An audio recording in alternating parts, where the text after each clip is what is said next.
नमस्कार। आज कुछ ईसीजी में रेट और रिद्म के डिस्टरबेंसेस के बारे में चर्चा करेंगे, जिसको रिद्म के डिस्टरबेंसेस को एरिथमिया कहते हैं।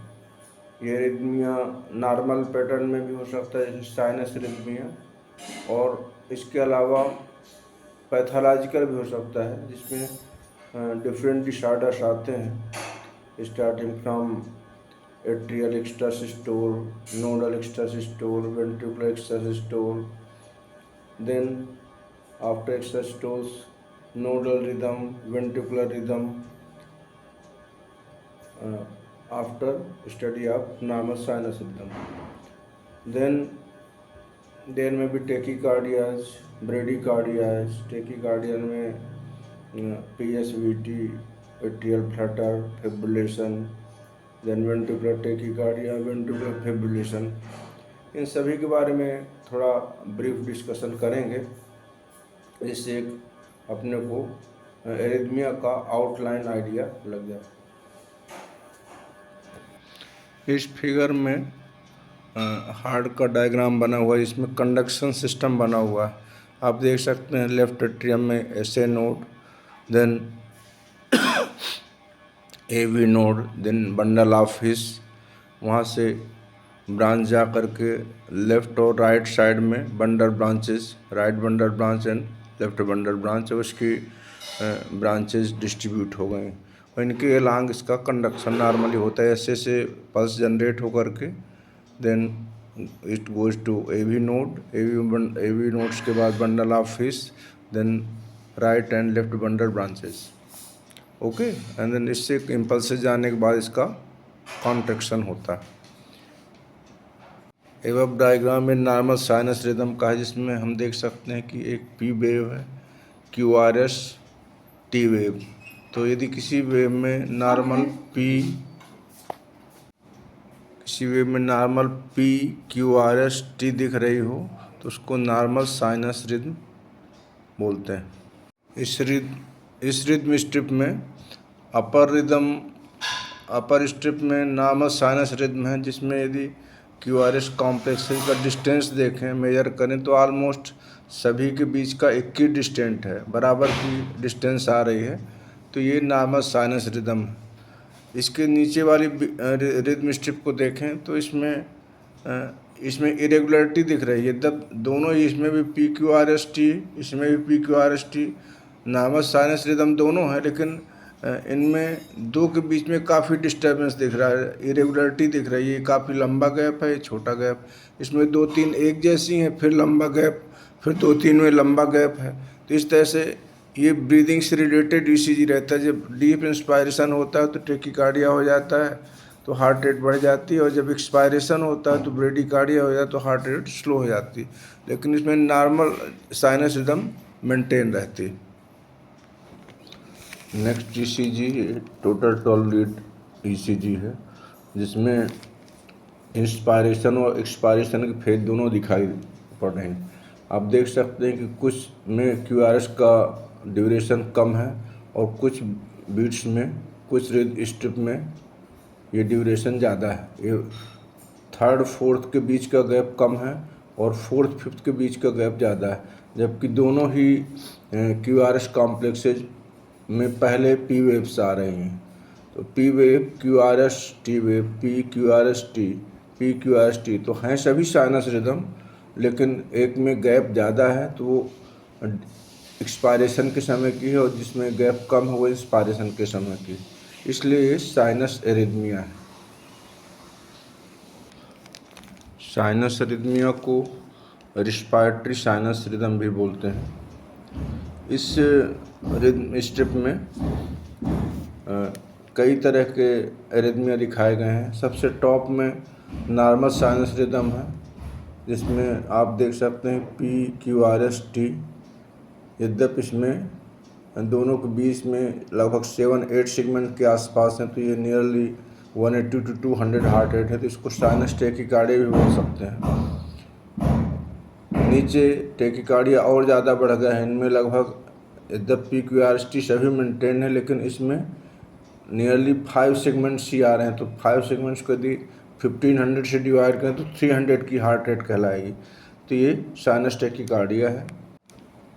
निचली स्ट्रिप्स में साइनस ब्रेडिकार्डिया और इरेगुलर हार्ट बीट दिखाने की कोशिश की गई है, जिसमें कुछ बीट्स इरेगुलर हैं, कुछ लंबे गैप हैं, कुछ में लगभग से अधिकतर बीट्स इरेगुलर टाइप के हैं।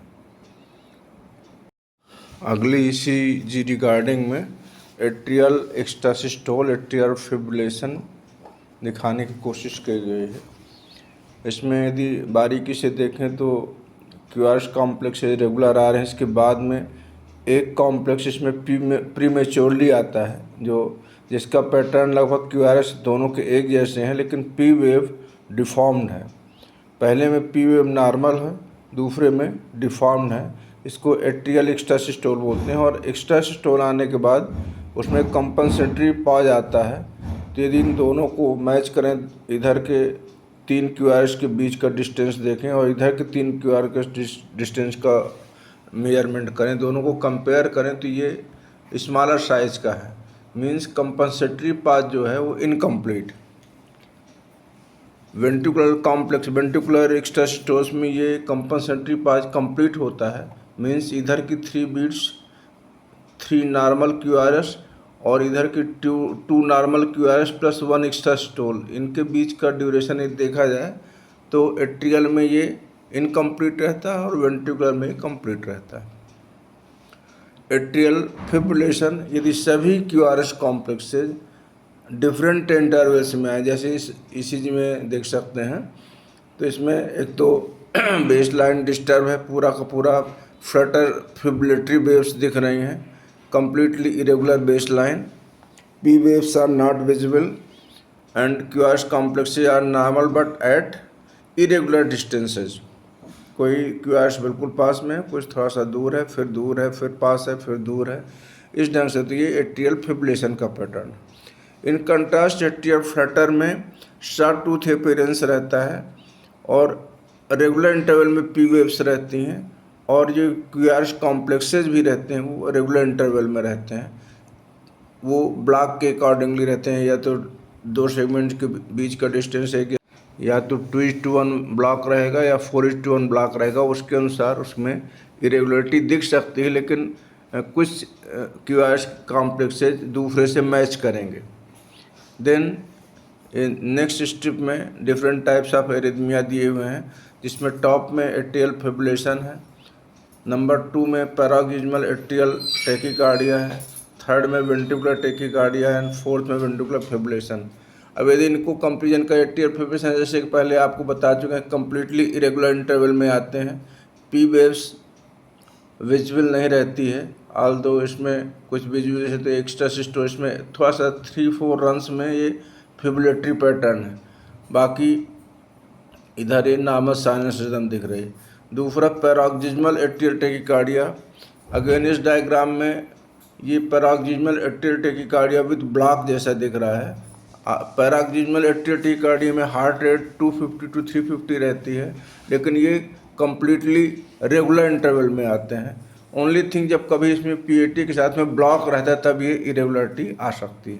वेंट्रिकुलर फिब्रिलेशन में क्यूआरएस वाइडेंड हो जाता है, पी वेव्स नहीं रहती, या रहेंगी तो रिट्रोगेट रहेंगी, और retrograde atrial waves. Then complete equidistant रहेगा, रेगुलर रिदम रहेगी, वाइड क्यूआरएस रहेगा, रेगुलर रिदम में रहेगा, that is ventricular tachycardia. And ventricular fibrillation में वाइड क्यूआरएस रहेंगे लेकिन इरेगुलर पैटर्न में रहेंगे, कंप्लीटली डिफॉर्म पैटर्न रहेगा, दैट इज वेंट्रिकुलर फिब्रिलेशन। और ये इमरजेंसी है, इसमें डीसी शॉक वगैरह लगाने की आवश्यकता पड़ती है। यदि ये एंटी एरिथमिक ड्रग्स से रिस्पॉन्ड नहीं करता है तो उस स्थिति में डीसी शॉक देते हैं, कार्डियोवर्सन किया जाता है। तो इस तरह से different arrhythmia, atrial fibrillation, PAT, ventricular fibrillation, ventricular tachycardia, ये इसमें दिखाए गए हैं। नेक्स्ट स्ट्रिप में इसमें टॉप में नॉर्मल ईसी दिखाया गया है, PQRST, bradycardia, heart rate slow हो जाना less than 60 per minute, that is bradycardia, tachycardia more than 100 per minute, that is tachycardia, atrial fibrillatory waves दिख रहे हैं बट रेगुलर इंटरवल में, रेगुलर रिदम रहेगी लेकिन fibrillatory flutter wave short tooth appearance रहता है इनका, ये फ्लटर वेव्स हैं। एट्रियल फिब्रिलेशन में टोटली इरेगुलर रिदम रहेगी और फिब्रिलेटरी वेव्स रहेंगी।